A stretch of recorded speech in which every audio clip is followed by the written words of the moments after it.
नमोस्तु हे गुरुवर, नमोस्तु हे मुनिवर, नमोस्तु। प्रथम शंका लेकर आ रहे हैं गुणायतन ट्रस्टी श्रीमती कुशवाई सुरेंद्र कुमार साहब, सूरत, गुजरात। उसके बाद नमोस्तु महाराज जी, नमोस्तु महाराज, नमोस्तु इच्छा में जी। महाराज जी, मेरा प्रश्न ये है कि आजकल यंगस्टर में बच्चों को ये गुणव्रत में वो देशव्रत और देशव्रत का मतलब ही नहीं पता है और बाहर जाने का बहुत सोच रहे थे, आप उसका समाधान करिए। फिर से बोलिए। मेरा प्रश्न ये है कि आजकल यंगस्टर को बाहर जाने का बहुत शौक हो गया है, तो उनको दीर्घव्रत और देशव्रत का मतलब समझाइए आप। बहुत अच्छा। देखिए, आज का जो कल्चर है पूरी तरह ग्लोबल हो गया है और ग्लोबल कल्चर से प्रभावित होने के कारण देश विदेश जाने की इच्छा स्वाभाविक है। जहाँ तक बाहर जाने का सवाल है, इसके निषेध का मुझे औचित्य नहीं दिखता, क्योंकि देश विदेश तो सेठ साहूकार चौथे काल में भी जाते थे। हम लोगों ने कथाएं खूब पढ़ी है। विवाह हुआ, उसके बाद व्यापार करने के लिए विदेश गया, पढ़ा है ना। तो बाहर जाओ, उसका निषेध नहीं, लेकिन बाहर जाने के बाद भी भीतर भारत हो तो कोई दिक्कत नहीं। भारतीयता से ओतप्रोत रहो, अपनी मर्यादाओं से जुड़े रहो, तो फिर कोई कठिनाई नहीं। और मर्यादाएं तोड़ दें, भारतीयता छोड़ दें, तो अच्छी बात नहीं है। तो देश विदेश जाओ, भारत का विस्तार तभी होगा जब लोग भारत से बाहर जाएंगे। मेरी विचारधारा कुछ ऐसी है। लेकिन तुम दुनिया में कहीं भी रहो, तुम्हारी जड़ यहां होनी चाहिए। दिक्कत बाहर जाने से नहीं है, दिक्कत बाहरी बन जाने से है। मैं पुनः दोहरा रहा हूं, दिक्कत बाहर जाने से नहीं, दिक्कत बाहरी बन जाने से है। इसलिए बाहर जाने का योग मिले जाओ, लेकिन मन में भारत को बसाए रखो। अपने धर्म, अपनी संस्कृति, अपनी परंपरा से बंद करके यदि दुनिया के किसी भी कोने में रहोगे, भारतीय होने की छाप छोड़कर आओगे और ये भारत के विस्तार में सहायक भी होगा। बहुत बहुत आशीर्वाद। कुमारी आर्या सिंघई, डॉक्टर अतुल सिंघई परिवार, भोपाल, छिंदवाड़ा। उसके बाद तैयार रहेंगी शुभ्रा जी, शैली जैन, दमोह। ओम नमोस्तु महाराज जी, भोपाल, छिंदवाड़ा और नागपुर की जैन परिवार की तरफ से मेरा आपके चरणों में बारंबार नमोस्तु नमोस्तु नमोस्तु। महाराज श्री, हाँ बोलो। महाराज श्री, मेरा प्रश्न यह है कि हमें शिखर जी में पहाड़ की वंदना क्यों करनी चाहिए और आपने गुणायतन शिखर जी में ही क्यों बनवाया? बहुत अच्छा सवाल है। सबसे पहला सवाल, शिखर जी में पहाड़ की वंदना क्यों करना चाहिए, है ना। तो तुम पहले अपने पापा से पूछते, पापा हैं तुम्हारे साथ? मम्मी भी है, पापा भी हैं। उनसे पूछती कि आप हमें शिखर जी क्यों लेकर आए। थोड़ा सा माइक दे तो तुम्हारे पापा का भी टेस्ट लो। मैं महाराज जी नमोस्तु। हाँ। और मैं हर साल का शिवरार्थी हूँ। अभी बस सितंबर में गया था शिविर से। हाँ। और आपके आशीर्वाद से ये सौभाग्य हर बार मिलता है मुझे। आप तो ये बताओ, अपनी बेटी के पहले सवाल का उत्तर आपको देना है। हाँ जी। कि शिखर जी में पहाड़ की वंदना क्यों करते हो? क्योंकि 24 में से 20 तीर्थंकरों की निर्माण स्थली जो है हमारी शिखर जी है। इस कारण से हमारा सबसे बड़ा तीर्थ क्षेत्र शाश्वत बहुत सुंदर, बहुत सुंदर उत्तर है। लेकिन ये उत्तर, बेटे इस उत्तर से तुम खुश हो? हाँ नहीं। मैंने यही दिखाने के लिए माइक उन तक पहुंचाया था। मुझे मालूम था ये उत्तर तो ये दे देंगे और इतना उत्तर आप सब देंगे। अब मैं इसकी असली वजह से आप सबको वाकिफ करना चाहता हूं। शिखर जी में 20 तीर्थंकरों की निर्वाण भूमि होने के कारण ये हमारा पूज्य स्थल है।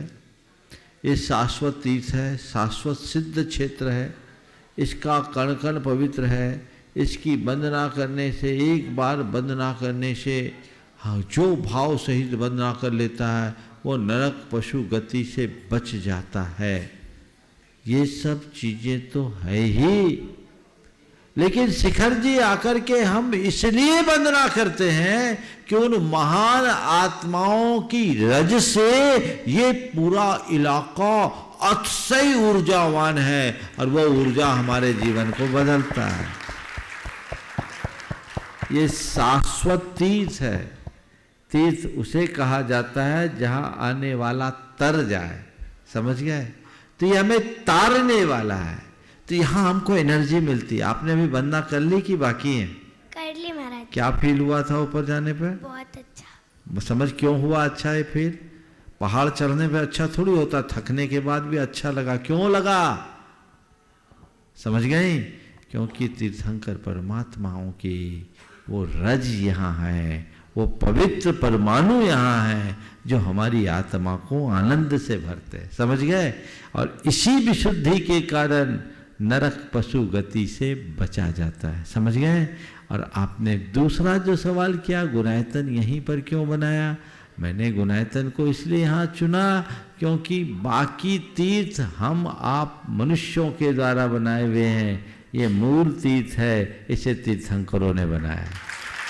यहाँ सब आते हैं और जहाँ सब आते हैं वहाँ उनको जैन धर्म के मर्म का ज्ञान होना चाहिए, इसलिए गुणायतन शिखर जी बनाए। नमोस्तु भगवान मनुष्य। शुभ्रा जी, शैली जी दमो, उसके बाद तैयार रहेंगे गुणायतन ट्रस्टी शिवान सुभाष जी, सियान जी, चुचू भाई, भगत जी परिवार। नमोस्तु गुरुदेव। गुरुदेव, यूएसए में एक सिविल सर्जन हैं डॉक्टर विवेक मूर्ति, उन्होंने 148 रिसर्चों के द्वारा ये पाया कि अकेलापन एक दिन में 15 सिगरेट और 6 अल्कोहल ड्रिंक के जितना वो घातक होता है उतना घातक अकेलापन होता है। और अकेलापन इतना बढ़ गया है कि बहुत से विकसित देशों ने लोनलीनेस मिनिस्टर या सामाजिक मिनिस्टर जैसे नए पद निकाले हैं जो इस पर काम करते हैं कि सामाजिक संबंध हमारे अकेलेपन को कैसे दूर करें।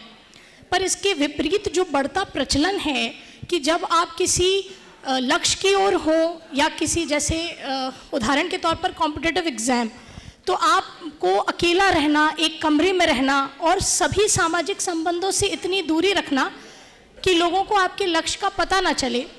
तो ये दोनों बातें, और एक बात और कि जो एकांत में रहने का जो कॉन्सेप्ट है, तो जब हम एकांत तक ना पहुंच पाएं और अकेलेपन से निकल पाएं, उस बीच में हम कैसे पहुंचें? नमोस्तु गुरुदेव।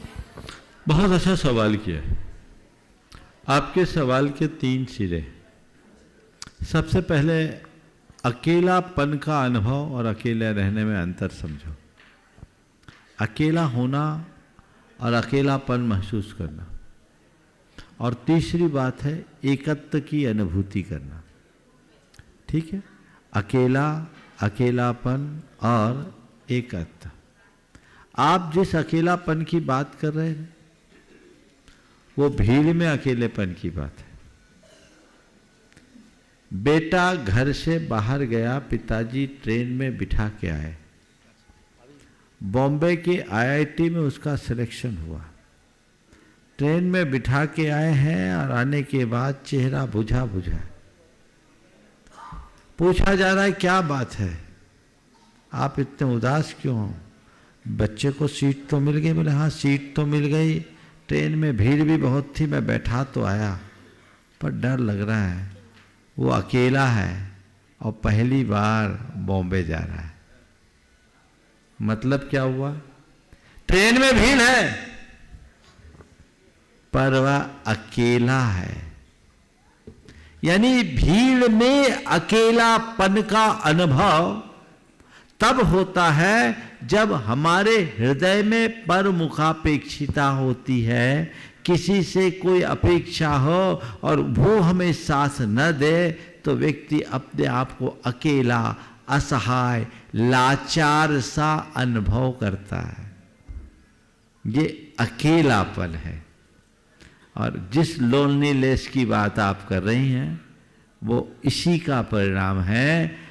एक बार एक अरबपति सज्जन ने मुझसे कहा, महाराज मेरे पास सब कुछ है पर मेरा कुछ नहीं, मेरा कोई नहीं। पीड़ा भरी आंखों से कहा, मेरे पास सब कुछ है, 2000 करोड़ का धनी वो रोती आंखों से कह रहा है मेरे पास सब कुछ है पर मेरा कोई नहीं, मेरा कुछ नहीं। ये है अकेलापन, और वह उनको सताता है जो आध्यात्मिकता से विमुख होते हैं, जिनके मन में मोह माया हावी होती है, जो बहुत ज्यादा मुखापेक्षी होते हैं, औरों से प्रगाढ़ आशा और अपेक्षाएं रखते हैं। जहां आशा होगी वहां हताशा होगी, और जहां अपेक्षा होगी वहां उपेक्षा होगी। तो ये तकलीफ दे है। अकेला रहना एक गुण है। आज अगर आपको किसी बड़े लक्ष्य को हासिल करना है तो आपको उन सब से दूर हटना होगा जो आपको डिस्ट्रैक्ट करते हैं, जो आपको आपके लक्ष्य से विमुख करते हैं। तो उसके लिए चाहे कॉम्पिटिटिव एग्जाम हो, चाहे कोई शोध खोज का कार्य है, चाहे कोई हो, अकेले रहो पर संपर्क से मुक्त होना।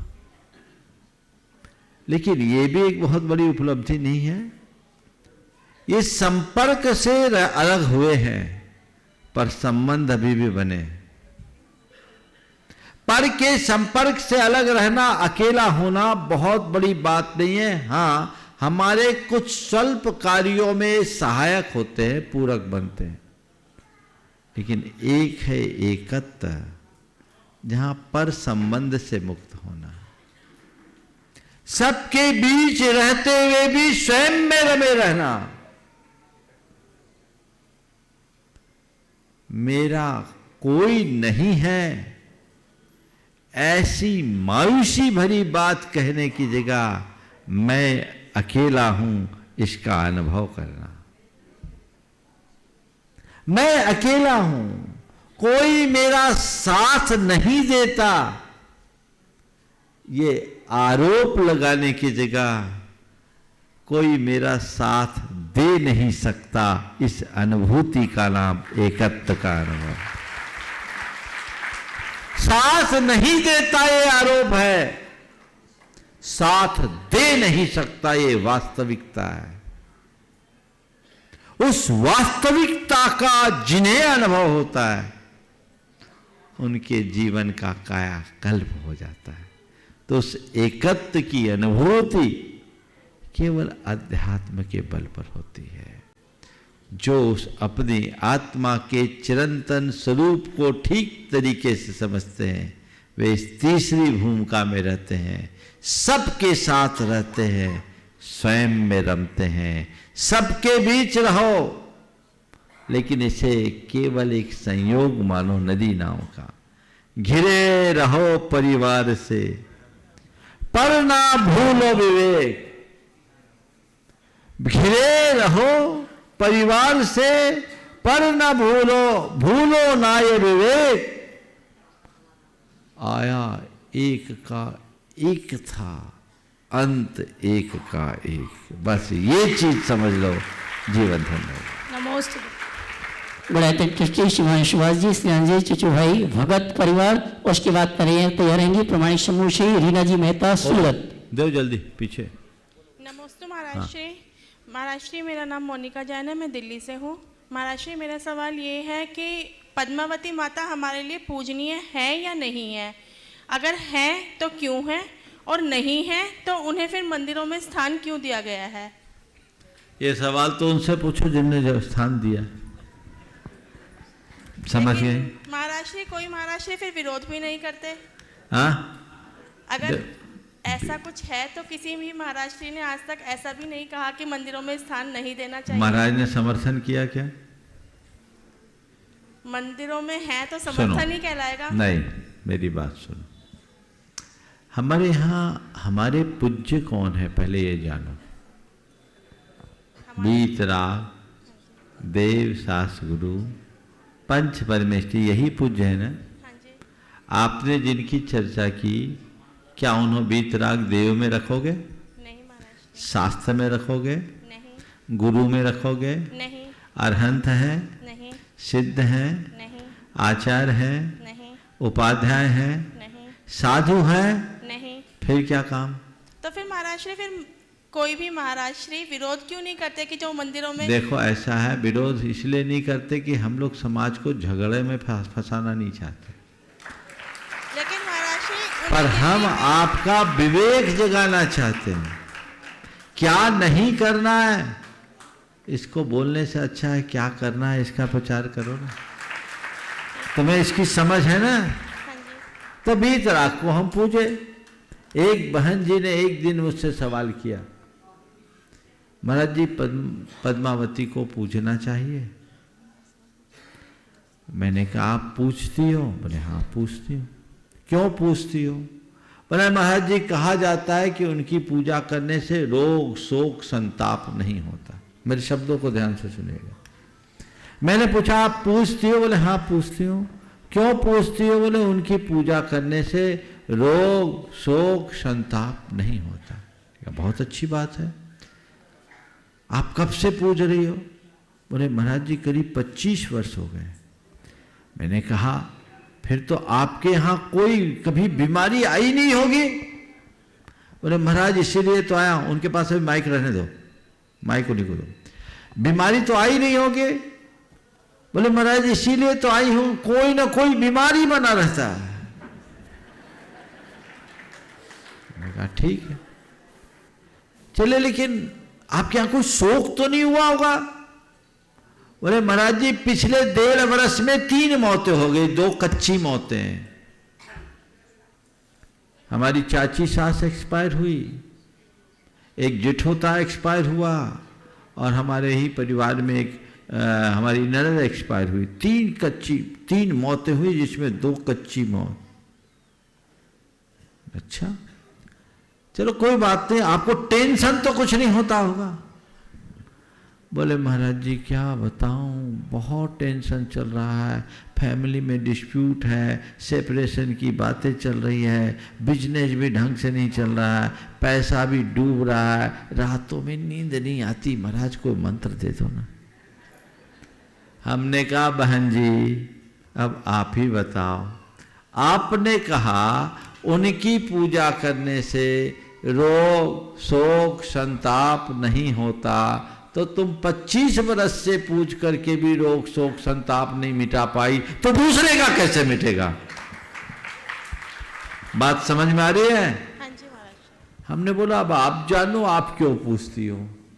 हमें तो एक ही बात समझ में आती है कि हम भगवान की पूजा करें, कदाचित रोग शोक और संताप न भी मिटे तो भी इतना होगा कि कैसा भी रोग हो, कैसा भी शोक हो, कैसा भी संताप हो, मन की क्षमता बनी रहेगी, मन की स्थिरता बनी रहेगी। इसलिए पूजना है तो किसको पूजो? किसको पूजना है? देव शास्त्र गुरु को। समझ गए ना? अब बाकी झगड़े में मत पड़ो कि यहाँ मंदिर में क्यों रख दिया क्यों नहीं रखा, ये तो सबके अपने अपने मत है। जिनके जो मत है उनके अनुसार करो, लेकिन तुम तो वीतरागता से जुड़े हो तो जुड़े रहो।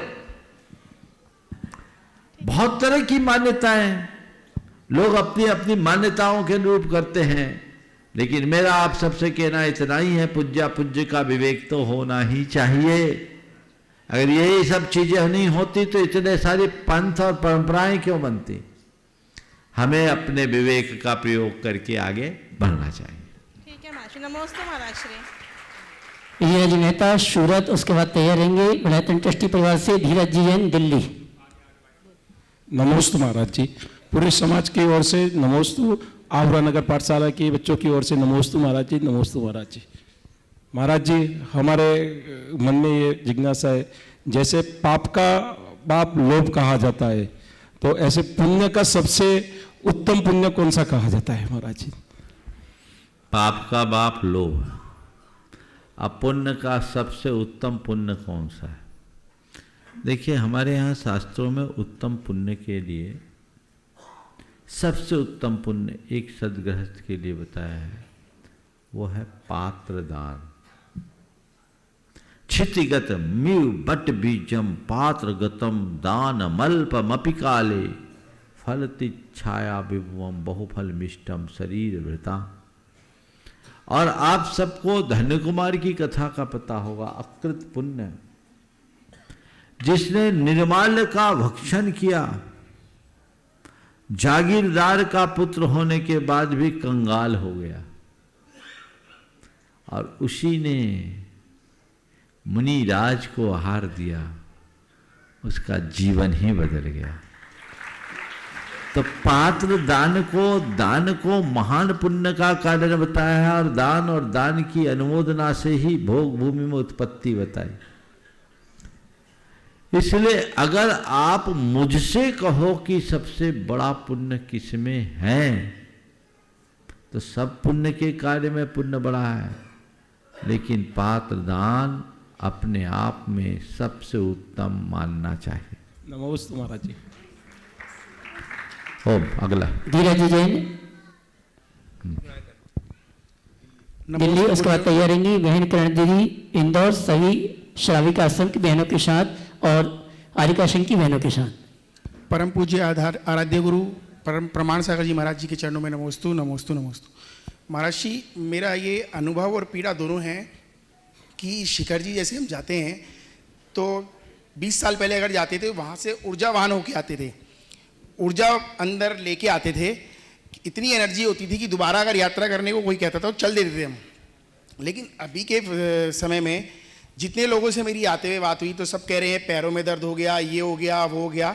मतलब लोगों के अंदर एनर्जी नहीं और लोगों के अंदर पीड़ा थी कि यात्रा करना बहुत मुश्किल हो गया, जबकि लोग चप्पल जुराब जूते सब पहन के जाने। इसकी एक वजह है, पहले कोई साधन नहीं दिखते थे, आप पैदल जाते थे, अब साधन हो गए सो कमजोर हो गए।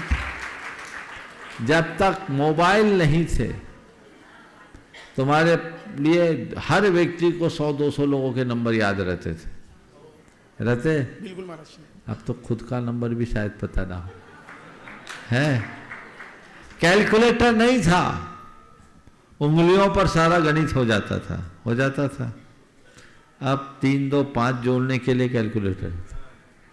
तो क्या है, एक कारण ये कि साधन दिखने लगा तो फिर शरीर कमजोर लगने लगता है, बोला चलो बैठो, हो गया। दूसरा, कोविड का भी कुछ प्रभाव हो सकता है।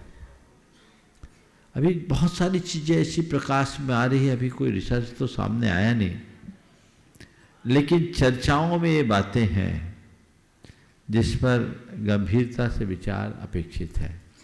तो ये चीजें जब होगी तो इसके परिणाम तो ऐसे होंगे। इसलिए संकल्प ही तुम्हें ताकतवर बनाएगा। अगर अपनी शक्ति को जीवंत बनाए रखना चाहते हो तो अपने संकल्प को मजबूत बनाओ। महाराज जी, बहुत सारे लोग जूते चप्पल पहन के भी अब यात्रा करने लगे। वो तो बोला मैंने, इन सब से बचो।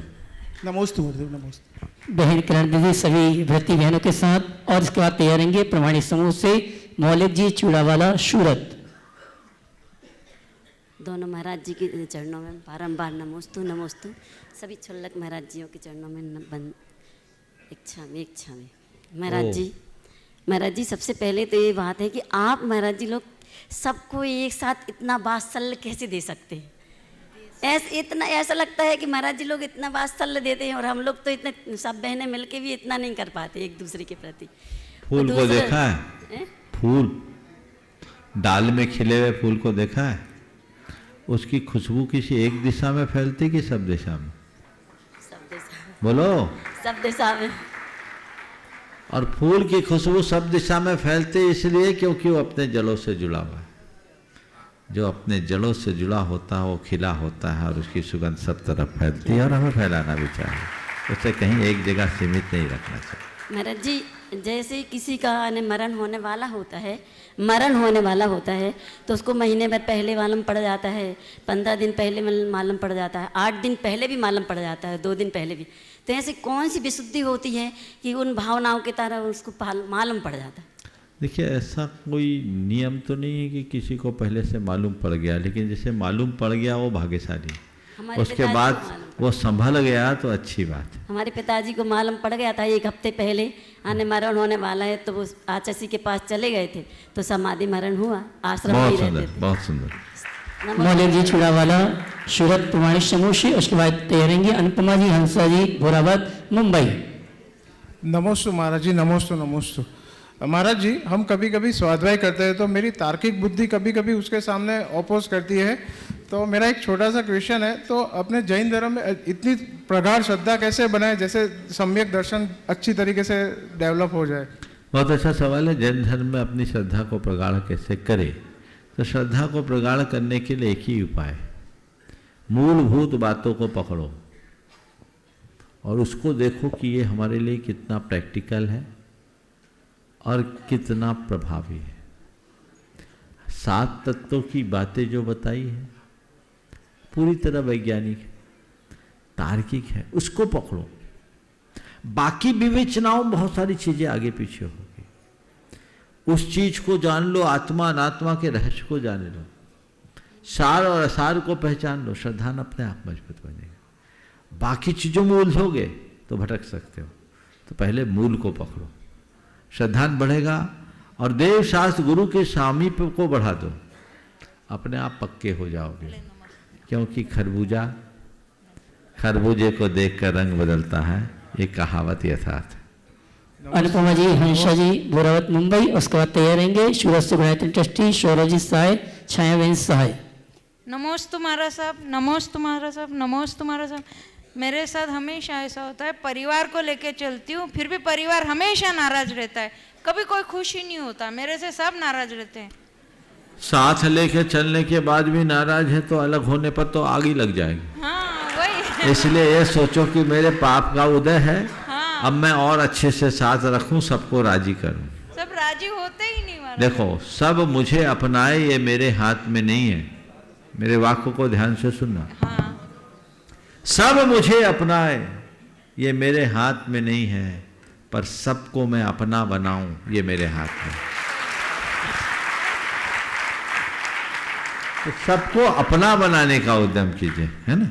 चलिए आगे बोलिए। श्रीमान शरद जी साय छायावेन मेहता राजेश भाई सूरत, इसके बाद तैयार रहेंगे गायत्री ट्रस्टी मुंबई से घुशुलाल जी वाकलीवाल। नमस्ते महाराज, नमस्ते गुरुदेव। ये वापस हम लोग आ गए, ये एक क्वेश्चन छूट गया था।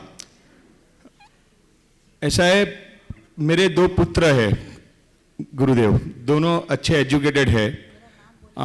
एक तो बाहरी पढ़ाई कर रहा है और एक शायद इसके संलग्न ही बाहर जाने का शायद सोच रहा है। हम लोग को जैन धर्म में पूरी आस्था है, कोई ऐसा सॉल्यूशन है कि उनकी शादी भी जैन में ही हो? आप उनको एक बार ले आओ, रास्ता बन जाएगा। चलिए सर आगे। हाँ बोलिए। श्रीमान गायत्री ट्रस्टी घुशुलाल जी वाकलीवाल मुंबई। एक इधर भी बुलाया था क्या आप? नहीं बुलाया था। हाँ बुलाया नहीं था तो खड़े नहीं हूँ। उसके बाद तैयार रहेंगे। अरे बुलाया था ना बॉम्बे। हाँ हो गया तो एक ही। हाँ उसके बाद तैयार रहेंगे गायत्री ट्रस्टी गणतंत्र मंत्री श्रीमती चंद्रकला जी पाटनी रांची। नमोस्तु महाराज जी, नमोस्तु महाराज जी, नमोस्तु महाराज। इच्छा में जाए। पहले तो महाराज जी आज का अनुभव बताता हूँ मैं, कि सुबह मैं हार ले आप उतरे, मैं खड़ा था और आप एकदम आके खड़े हो गए। मैं कर्नाटक के भाई के साथ उन्होंने चौका लगाया, मेरे को एकदम चित्ता चक्कर आने लग गया। चक्कर आपकी परिक्रमा दी तो मेरे को लगा अब गिरा कहाँ से शक्ति आ गई कि मैं आपके साथ 3 माला भी चढ़ गया। तो महाराज जी ये चमत्कार जैसा ही मेरे को लगा आज, कि मैं क्या एकदम मैं सवाल करें। हाँ। सवाल ये है महाराज जी, मेरा सवाल नहीं है, मेरा बहू विनीता जो तप्रभा माता जी की बेटी है, उसने ये लिख के भेजा है कि अनर्थ दंड व्रत का स्वरूप क्या है और मतलब क्या है? अनर्थ व्रत का स्वरूप सवेरे स्वाध्याय में बताएंगे तो विस्तार से मिल जाएगा। अभी एक ही लाइन में कहता हूँ, बिना मतलब के किए जाने वाले पाप को अनर्थ दंड कहते हैं, उसके त्याग का नाम अनर्थ दंड त्याग व्रत है। चलिए। मंत्री गणेता श्रीमती चंद्रकला जी पाटनी रांची।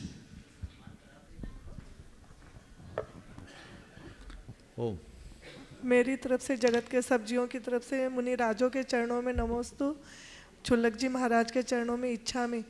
महाराज श्री कहते कि पर्वतराज की वंदना करने से त्रियंच और नरक गति का मतलब नरक गति में नहीं जाते, लेकिन ऐसे लोग भी अगर कोई कारणवश गलत संगति में पड़ जाते हैं, उसके बाद वो गलत कामों में संलग्न हो जाते हैं, तो क्या फिर भी दुर्गति के पात्र नहीं बनते? देखिए ऐसा है, भाव सहित बंदे जो कोई, ताहे नरक पशु गति नहीं हो। और जो भाव सहित बंदेगा उसकी परिणति सुधरेगी, और जिसकी परिणति सुधरेगी वो दुर्गति में क्यों जाएगा? शिखर जी की वंदना करने के बाद भी जिसकी खोटी प्रवृत्तियां हैं, तो मान करके चलना उसकी वंदना अभी पक्की नहीं है, कच्ची है। वो भाव सहित नहीं वंदना। तो यहां आकर के भी नहीं सुधरे तो क्या पाए? नहीं तो आप लोग तो बढ़िया पाप करने का लाइसेंस मान लोगे शिखर जी की वंदना। एक बार वंदना कर आओ, 7 खून माफ। ऐसा तो नहीं है। एक बार वंदना करने में 7 जन्म का पाप जा सकता है, जाता है, लेकिन जिसका पाप साफ होता है उसके परिणाम भी साफ होने चाहिए, तब तुम्हारा पाप साफ होगा। अगर परिणति नहीं सुधरी तो वंदना का मतलब क्या? इसलिए वंदना को उस दृष्टि से देखना चाहिए। स्वर्णाभूषण देकर अपने जीवन को स्वर्ण प्रदान किया श्रीमती कुसुम जी गौर झामर अगर उपस्थित हैं, अपने स्थान में खड़े होकर गुरुवर का आशीर्वाद प्राप्त करेंगे, कैमरा में कवर करेंगे। इसी क्रम में सूत्रधारक के रूप में गुणायतन से जुड़ने का अवसर प्राप्त किया है श्रीमान अकलम के जी, उषा जी पाटनी, प्रशांत जी, रत्ना जी, यतिन जी, अक्षर पाटनी, शेट्टी कॉलोनी, जयपुर। अगर उपस्थित है तो मंच पर आए, गुरुवर का आशीर्वाद प्राप्त करें। उनके सम्मान के लिए मैं आमंत्रित करूंगा श्रीमान एन जैन साहब, गुणायतन कोषाध्यक्ष। और आइए अगले शेष भाग के संचालन की मैं निवेदन करूंगा परम पूज्य शुल्लक श्री शोभ सागर जी महाराज से। इच्छामी सहित इच्छामी मुनि तरह के चरणों में बारंबार नमोस्तु। प्रश्नों के लिए सीधे चलते हैं मंचासीन मुनि संघ के चरणों में, और सर्वप्रथम निवेदन है परम पूज्य मुनिवर श्री निर्वेक सागर जी महाराज से कि अपने प्रश्न के माध्यम से हम सभी को लाभान्वित करें। नमोस्तु महाराज। ओ मुनि श्री को नमोस्तु करते हुए आचार्य श्री ने अपने जीवन में जिन अनुभवों को मूक माटी महाकाव्य में संजोया है, वास्तव में आज के इस सामाजिक परिवेश में वह एक बहुत महत्वपूर्ण अथवा ग्रहण करने योग्य है। विभिन्न लेखकों ने, साहित्यकारों ने स्त्री को अपने अपने अनेक रूपों में प्रदर्शित किया। आचार्य महाराज ने मूक माटी में स्त्री शब्द के अद्भुत व्याख्या करते हुए एक स्त्री की महानता को प्रदर्शित किया और समाज में उसकी क्या भूमिका होनी चाहिए, बातें बहुत अच्छी तरीके से प्रदर्शित की। मात्र स्त्री शब्द की व्याख्या करते हुए आचार्य ने लिखा है स यानी समशील और संयम है, और त्रि यानी 3 अर्थ हैं। तो धर्म, अर्थ और काम, इन तीनों पुरुषार्थों में पुरुष को जो कुशल संयत बनाती है सो स्त्री कहलाती है। तो एक स्त्री अपने स्त्री इस शब्द की महानता को सुरक्षित रखने के लिए पुरुष को धर्म, अर्थ और काम पुरुषार्थ में कैसे संयत बना सकती है, ये व्याख्या आपके मुख से सुनने को मिले तो बड़ा उपकार होगा। नमोस्तु महाराज। बहुत अच्छा भाव प्रकट किया है महाराज श्री ने। स्त्री के प्रति गुरुदेव ने जो अपना चिंतन प्रकट किया है, ये अपने आप में बहुत ही मननीय है और परम पूज्य गुरुदेव के उदार दृष्टि को उद्घाटित करने वाला भी है। और ऐसा केवल गुरुदेव ने नहीं कहा, हमारे शास्त्रों में भी है। हमारे यहाँ लिखा गया है अर्धम भार्या मनुष्यस्य भार्या श्रेष्ठ तमा सखा, भार्या मूल त्रिवर्गस्य, भार्या मूल तरिष्यति।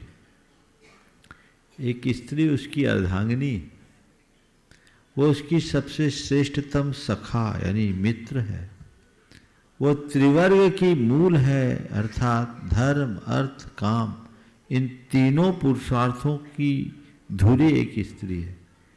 इसलिए जो अपनी स्त्री से जुड़ा है वही इस संसार में तर सकता है, ऐसी उक्ति हमारे शास्त्रों में है।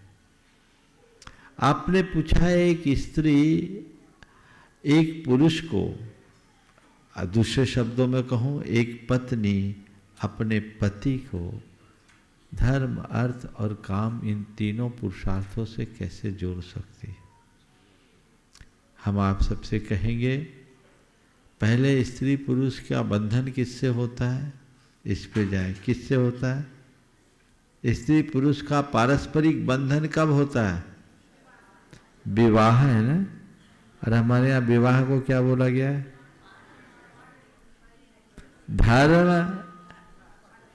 धर्म विवाह होता है ना। क्या होता है? थोड़ा शब्दों को देखिए, क्या है? धर्म विवाह। और विवाहिता स्त्री क्या कहलाती है? धर्म पत्नी या सहधर्मणी। धर्म पति तो कहीं नहीं हुआ, धर्म पत्नी होती। क्यों? इसलिए कि वो उसकी पत्नी उसके धर्म आराधन का मूल बनकर आई है, और उसने अपना जो विवाह किया है उसका नाम धर्म विवाह केवल इसलिए है कि ये विवाह धर्म के लिए किया है, अपने यौन सदाचार रूप धर्म के पालन के लिए किया है। तो विवाहोपरांत मनुष्य के संयमी सदाचारी मर्यादित जीवन की शुरुआत होती है, और मनुष्य की महानता तभी प्रकट होती है जब वो मर्यादाओं में बंधता है। उस मर्यादा को बांधने में सहायक एक स्त्री होती है। स्त्री के संदर्भ में कहा गया कि स्त्री एक नदी के समान होती है। नदी में दो कूल होते हैं और स्त्री के दो कुल होते हैं। नदी के दो कूल होते हैं, स्त्री के दो कुल होते हैं। नदी अपने कूलों के मध्य नियंत्रित वेग और निर्धारित दिशा की ओर बहती है, तो जीवनदायिनी बनकर सारे संसार का उपकार करती है और विशाल सागर में समा जाती है। लेकिन वही नदी जब अपने तटबंधों का उल्लंघन कर देती है तो बाढ़ की विभीषिका में परिणत होकर सर्वत्र त्रासदी का कारण बन जाती है। तो नदी अपने कूलों को डुबाती है, कूलों की मर्यादा तोड़ने से, पानी के प्रवाह से, और स्त्री अपने कुलों को डुबाती है दोषों के प्रवाह से। अगर स्त्री में सारे गुण हो तो वो सारे गुण पुरुष के जीवन को और उन्नत बनाती।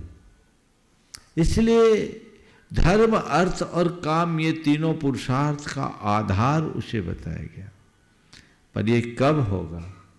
जब पारस्परिक संबंध मर्यादानुरूप हो, धर्मानुरूप हो। पहले संबंध पति पत्नी का होता था, अब पति पत्नी बचे नहीं हैं, हस्बैंड वाइफ भी नहीं रहे, अब दो जीवन साथी रह गए। सोच बदल गई है, और इसी बदली हुई सोच ने समाज का घोर पतन प्रारंभ कर दिया। आपका मूल सवाल है कि एक स्त्री किसी पुरुष को स्थिर करने में कैसे सहायक बन सकती। पुराणों में ढेर उदाहरण है। श्रेणी को सुधारने वाली कौन थी? बोलो, तुम लोगों की आवाज तो बुलंद होनी चाहिए, तुम लोग पक्ष की बात है। सैनिक को सुधारने वाली कौन थी? कालिदास को सुधारने वाली कौन थी?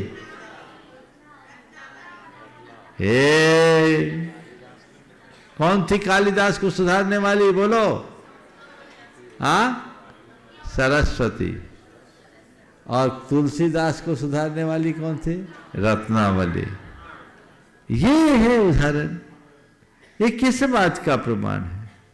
काश इस सच्चाई को समझे और स्त्रियां अपने स्त्रियोचित गुणों को अभिव्यक्ति देना शुरू करें, तो आज भी संसार सुंदर बन सकता है। आप लोग बहुत भाग्यशालिनी हो। आप नारी नहीं, आपको नारायण की जननी होने का गौरव मिला है।